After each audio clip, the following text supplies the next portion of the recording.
देखा होगा जो शराब घोटाला, जहरीली शराब घोटाला खुल के सामने आ रहा है। इसमें एक और बात आई है कि 75,000 पेटी पकड़ी गई।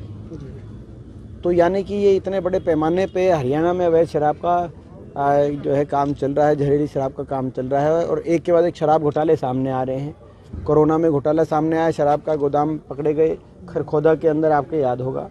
उसके बाद आपने देखा होगा कोरोना काल में 24 घंटे कैसे शराब का वितरण करे, यहाँ तक कि भारत सरकार को हस्तक्षेप करना पड़ा उस समय। आपने ये भी देखा होगा पिछले साल अवैध जहरीली शराब से सोनीपत में लोगों की जाने गई और इस वर्ष अब यमुनानगर अम्बाला के अंदर एक बड़ा घोटाला। बिना सरकारी संरक्षण के इतना बड़े घोटाले नहीं हो सकते। और ये शराब घोटाला केवल हरियाणा में नहीं, देश के किसी भी कोने में शराब घोटाला होता है उसके तार हरियाणा में जुड़े हो नजर आते हैं। और इस बार भी ये जो पेटियां पकड़ी गई हैं 75,000, इसमें ये बताया जा रहा है कि अलग अलग प्रदेशों के अंदर इसका वितरण कराया जाना था।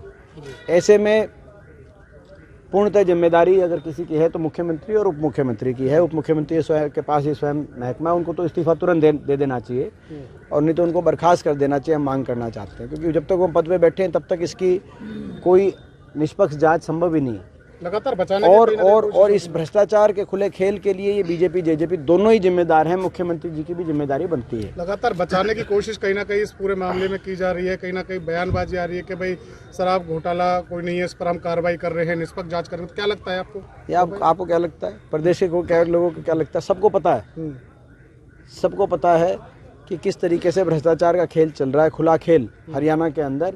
ये गठबंधन जो हुआ है, ये गठबंधन ही भ्रष्टाचार के समझौते पे हुआ है कि भ्रष्टाचार की फाइलें बंद कराई जाए जेजेपी वालों की, और किस तरीके से बीजेपी और जेजेपी वाले महकमे बांट के प्रदेश को लूटने का काम करें।